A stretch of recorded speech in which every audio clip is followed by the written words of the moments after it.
Assalamualaikum warahmatullahi wabarakatuh. Alhamdulillahirrabbilalamin. Wassalatu wassalamu ala asyrafil anbiya wa mursalin wa ala alihi wa sahbihi ajmain, amma ba'du. Judulnya dipilihkan oleh panitia yang mengelola kolbu. Anatomi yang mana kolbu? Ya. Nah, kita akan lihat ya. Allah menyebut kata kolbu beserta turunan katanya dalam 53 ayat di Al-Quran. Dan kata kulub beserta turunan katanya dalam 104 ayat. Kulub itu kolbu yang banyak ya, jamaknya dari kolbu. Ya. Nah, ini kan sesuatu yang luar biasa, kok banyak banget ya Allah menyebutkannya ya. Ada apa gitu ya.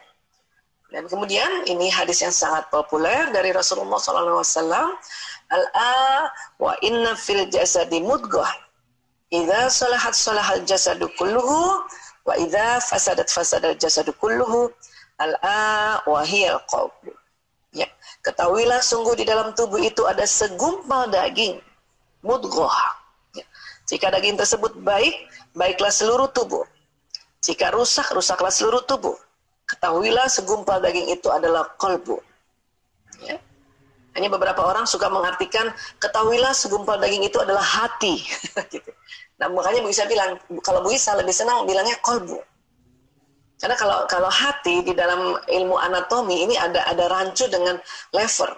Ya, padahal kolbu itu ya disepakati sekarang ini organnya bukan lever, bukan hepat, tapi core.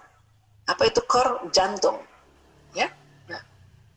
Kemudian Imam Al-Ghazali ya, para ulama juga mengatakan, salah satunya Imam Al-Ghazali dalam buku Teori Dasar Penyucian Jiwa, definisi kolbu adalah daging yang bersuhu panas, berbentuk kusam, berada di sisi sebelah kiri dada. Di dalam isinya ada rongga yang besar, yang berisi darah yang hitam, ya sekali, ya, hitam sekali. Ya. Nah sekarang kita lihat ya, organ yang ada di dada atau di fisudur di dada itu, karena ada di dalam Quran juga dikatakan dalam fisudur, kulub itu, kulubul fisudur, kolbu-kolbu dalam dada itu, ya. Nah, ini dia. Dalam Al-Hajj 46 ya. Ini kita lihat belakangnya dulu ya. Al-qulubul lati fis sudur. Kolbu-kolbu yang di dalam dada-dada. Ini jamak semua ya. Kolbunya jamak, sudurnya dada. Dada ini jamak juga, sudurnya jamak ya. Nah, jadi organ yang di fis sudur itu apa sih?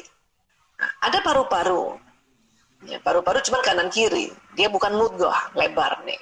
Pulmo ya, kita sebutnya pulmo ya. Tapi bukan di kiri dia. Dan dia lebar-lebar, jadi bukan segumpal nih. Kalau paru-paru, ya, walaupun paru-paru juga punya fungsi yang luar biasa, ya pernafasan. Nah ini yang diganggu sama si virus COVID-19 itu ya, SARS-CoV ya. Kenapa? Itu karena dia masuknya lewat mukosa hidung, mukosa mulut, mukosa mata, jadi dia turunnya ke sini. Itulah makanya tanda-tanda COVID itu kalau positif kemudian di foto ronsen ya ada ya gambaran pneumonia namanya, ya.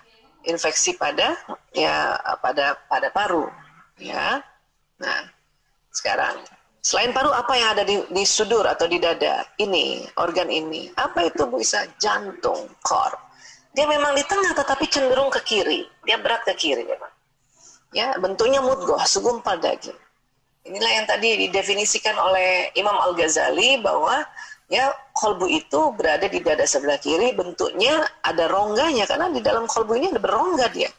Ya kalau kita pernah belajar biologi, ya, dan ada isinya darah, banyak darah ini. Kenapa? Darah dari seluruh tubuh yang dipompakan, kemudian ambil dari paru-paru masuk ke situ, ya, dipompakan. Ya, nah, kalau kita hati secara anatomi yang mana Bu Isa? Nah, hati posisinya di sini, dia bukan di kiri tapi di kanan. Ini kanan ini. Bentuknya juga segitiga. Dan dia tidak di rongga dada dia, tidak murni di rongga dada, tapi dia sudah mulai turun hampir masuk rongga abdomen ya. Dia persis di daerah sekat sini. Dan sebelah kanan. Memang hati juga punya fungsi dia menyaring racun. Tapi dari nas yang kita tadi pelajari ya, dan banyak lagi nasnya gitu ya, tapi kita dengan waktu yang efektif ini kita ambil yang sudah sahih semuanya itu ya. Nah itu yang di dada cenderung ke kiri, bentuknya mudghah. Maka disepakati oleh para ulama dan ilmuwan kolbu itu adalah jantung. Hanya karena di Indonesia istilah kolbu sudah diartikan hati dan sudah berpuluhan tahun, bahkan mungkin ratusan tahun, maka orang tetap sebutnya kolbu itu hati. Ya, nggak apa-apa juga ya, karena itu kan juga. Tapi yang dipegang dada. Jadi kalau hati yang dipegangnya harusnya di sini dong, di kanan ya. Tapi yang dipegang dada, berarti yang dipegang itu jantung. Ya, itulah makanya tadi Bu Isa mengatakan kalau saya sih lebih senang sebutnya kolbu aja, kolbu. Kolb, pakai Q ya, bukan pakai K ya, Q, kolbu. Ya, nah, supaya apa? Supaya tahu bahwa itu organnya adalah jantung. Ya, kita memang dikasih Allah rasa sedih, takut, marah, itu memang ada di otak. Itu juga karunia. Nggak boleh juga kita menampik, kenapa sih Allah bikin emosi negatif, harusnya positif terus. Itu karunia. Justru dengan ada emosi negatif kita bisa mengantisipasi, ya. Maksudnya antisipasi ya. Ini pernah ya ada di penelitian Daniel Goleman, ya. Ada orang itu dia bilang dia protes sama Tuhan. Kenapa Tuhan bikin emosi negatif? Ya, lebih baik positif terus. Jadi kan hidup nih jadinya aman kan gitu. Terus kata Daniel Goleman, sini deh, kamu mau nggak? Saya kasih penelitian ya, atau saya riset kamu ya, otakmu itu ada beberapa itu kita kebiri, katanya kita kebiri, diikat sehingga emosinya nggak pernah turun, di atas terus. Apa yang terjadi? Ya, dia dicopet orang nggak marah, dirampok orang nggak marah, malah ketawa-ketawa, malah silakan.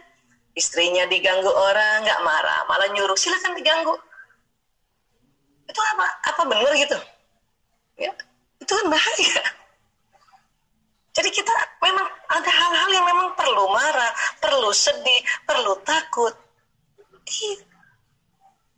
Ibu-ibu kalau suaminya diganggu perempuan lain, terus sok atau silakan, nggak gitu Bu, marahlah Bu, marahlah, ya, supaya kita jaga-jaga antisipasi gitu. Hanya Allah minta untuk cepat-cepat move on ke atas supaya apa? Supaya di jantung ini tidak terjadi sambungan kemarahan yang dahsyat itu tadi. Cepat-cepat naik ke atas. Dan Allah maunya waktu naik ke atas tangganya tadi yang disebut Allah. Allah maunya begitu, yang disebut Allah. Makanya dia, ya Allah, auzubillahi minasyaitonirrajim, astagfirullahaladzim, la ilaha illallah, innalillahi wa inna ilaihi rajiun. Itu yang disebut. Karena banyak orang ya lagi marah untuk naik ke atas yang disebut nama-nama binatang. Itu yang bahaya itu. Nama-nama binatang. Bukan nama Allah. Yang Allah ajarkan pada kita adalah sebut nama Allah untuk naik ke atas. Oke? Kenapa? Karena kalau kelamaan nanti di jantung terjadi sambungan. Bu Isa, kalau sakit jantung itu apa Bu Isa? Nah, itu lain lagi. Itu pembuluh darah yang ini. Ya, karena ada orang secara turunan pembuluh darahnya, dinding-dinding pembuluh darahnya kaku secara turunan atau pendek. Kayak Bu Isa ini pendek ini. Makanya harus hati-hati, jaga juga makanan dan jaga keteraturan sebetulnya karena pendek punya Bu Isa ini. Ya. Beda dengan neuron yang ada di dalam otot ini, ya, itu bekerjanya adalah menangkap apa yang dikirim oleh otak, menangkap juga apa yang sering diucapkan, menangkap juga apa yang sering dilihat dan didengar. Ya, bisa kalau yang itu tuh orang sakit jantung dadakan, infark miokard, itu karena pembuluh darahnya karena kaku atau karena pendek. Jadi makanan untuk si daging ini biasanya di sini ya, infark itu di sini, nanti otak di sini, itu kurang sehingga dia infark, nekrotik atau rusak yang di daerah sini. Ya. Jadi, karena ada juga ibu-ibu tanya, Bu Isa, kalau saya sakit jantung berarti kolbu saya rusak ya? Bukan gitu, Bu. Ya, itu ototnya saja. Kolb ibu yang bekerja di neuron ini masih jalan. Masih jalan. Ya, oke. Nah, jadi menurut ilmu neurokardiologi, jantung memiliki otak fungsionalnya sendiri. Ya. Kemudian terdapat hormon kalmodulin sehingga jantung mempunyai kemampuan menyimpan proses belajar dan memori. Keren ya? Kemudian jantung adalah salah satu organ sensorik dan pusat canggih dalam menerima dan mengolah informasi. Ya, jantung secara terus-menerus selain mendapatkan sinyal dari sistem saraf, maka jantung juga mengirimkan sinyal ke otak. Jadi jantung ini bisa ngasih kabar ke otak. Pada saat otak lagi menimbang-nimbang, menganalisa, jantung ngasih tahu gini caranya, gitu kerjanya. Ya. Sistem saraf pada jantung atau otaknya jantung, atau kalau kita ganti jantung ini kolbu ya. Sistem saraf pada kolbu atau otaknya kolbu memungkinkan kolbu untuk belajar, mengingat dan mempengaruhi bagian korteks pada otak untuk membuat keputusan fungsional independen. Nah, inilah surat Al-Hajj ini di ayat 46 ya. Bismillahirrahmanirrahim. Maka apakah mereka tidak berjalan di muka bumi lalu mereka mempunyai kolbu yang dengan itu mereka dapat memahami. Jadi kolbu kita ini kulubun yaqilun. Jadi kolbu kita punya akal. Allah sudah menyampaikan pada Rasulullah ini ya. Di surat Al-Hajj ayat 46 ini bahwa kolbu kita tuh ada akalnya. Baru ditemukan tahun 91. 91 aja masih kaget ilmuwan. Masa sih? Teliti lagi. Wah, barulah disepakat tahun 2000 itu. Wah, jantung ada akalnya, ada otaknya. Ya.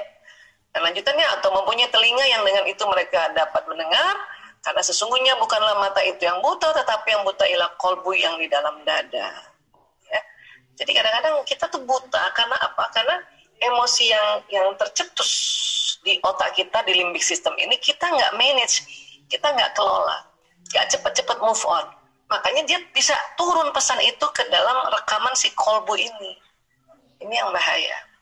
Itulah makanya cepat-cepat kita kelola dia. Ya. Bu Isa, kan kita sholat itu kan juga dalam rangka mengelola kolbu, betul Pak? Tapi kok saya masih kesel sama suami saya? Nah, cara ngelihatnya lagi yang berubah nih, harus dirubah. Untung ibu sholat. Coba nggak sholat, kayak apa itu? Ya, kayak apa? Nah sekarang supaya nggak kesel nih, udah sholat Bu Isa, supaya nggak kesel. Nah, betulin sholatnya. Tidak terburu-buru, tumak nina. Yang tegak sholatnya. Jangan cuman lohor doang, asar doang. Tegak 5 waktu. Ya, tegak 5 waktu. Itu akan membuat kita, ya Allah, ya, makanya mengapa di nomor 1 diperintahkan itu sholat, karena luar biasa mekanismenya, ya. Dan nanti di akhir duluan yang dihitung sholat kita ini dihitung, karena luar biasa sholat ini. Oke? Nah, Masya Allah, ya Allah. Nah, sekarang dikit lagi ya. Nah, ini yang penyakit kantung koroner itu ini nih, pembuluh darahnya, ya. Ada orang pembuluh darahnya ini secara genetik turunan dia kaku, ibarat selang air. Selang air, kalau ibu beli selang air kan ada selang air yang kaku, ada selang air yang lentur kan. Nah, ini secara genetik gitu. Ya. Nah, kemudian sudah segenetik, makanannya banyak kolesterol, makanya dia membentuk plak yang ada di dinding pembuluh darah. Ini sebutnya aterosklerosis ini.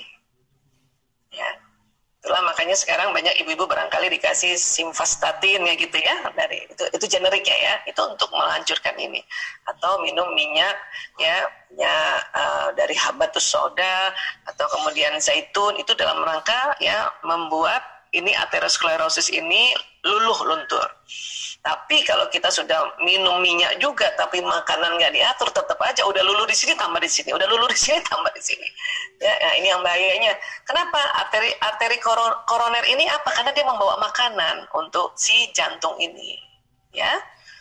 Nah, jadi ini yang terjadi.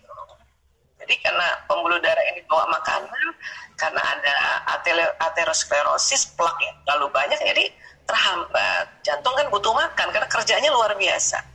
Baik kerja untuk memberikan darah ke seluruh tubuh, juga kerja sebagai otaknya jantung itu, gitu. Ya.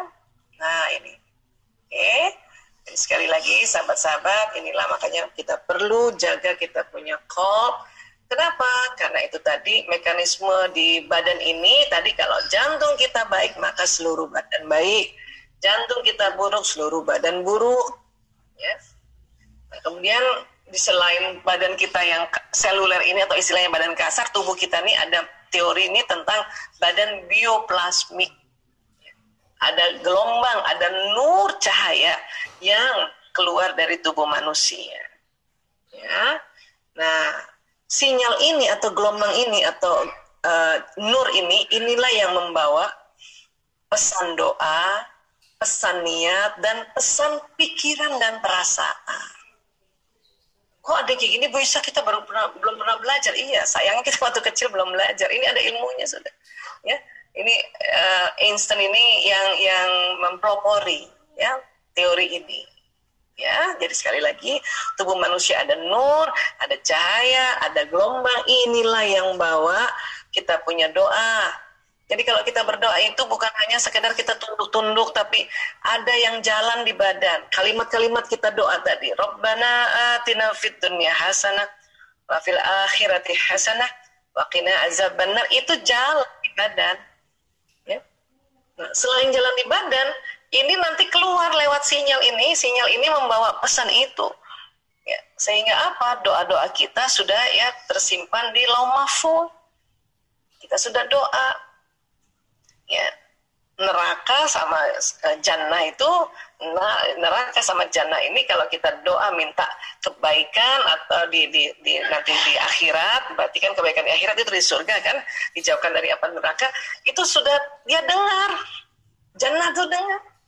Bahkan ada hadis Rasulullah, 3 kali kita minta jannah dan dilindungi dari neraka, itu ya jannah sudah dengar sudah dengar. Kok bisa kedengaran dan jannah? Padahal kita ngomongnya sekarang ya, ngomongnya di mulut kita. Nah, ini terjadi mekanisme ini. Ini yang membawa pesan. Ya. Dan ini juga membawa pesan niat. Makanya kenapa kalau teman-teman berniat, saya mau gini, saya mau kok kejadian ya? Karena ini yang membawa, dan ini menarik peristiwa. Dan ini juga yang membawa tadi pikiran dan perasaan tadi. Kalau kita pikiran perasaan kita baik, maka akan ditarik peristiwa baik-baik, kebaikan-kebaikan. Kalau pikiran perasaan kita buruk, nggak cepat-cepat dirubah, maka akan ditarik peristiwa yang tambah buruk. Inilah makanya kita selalu berupaya, berikhtiar bagaimana caranya kita punya pikiran dan perasaan itu ya yang sedang negatif cepat-cepat naik ke atas. Yang terlanjur dulu-dulu, karena dulu-dulu mungkin belum terlalu belajar manajemen emosi, itulah kita terapi diri kita pulihkan pikiran dan perasaan kita. Kenapa? Karena sudah terlanjur ada memori. Ya, jadi seperti ini. Mudah-mudahan ini bisa diterima dan bisa kita sama-sama pelajari bersama ya. Bu Isa tuh kalau lagi begini tuh Bu Isa lagi belajar lagi, ngingetin lagi supaya apa? Supaya oh ya Allah, ya.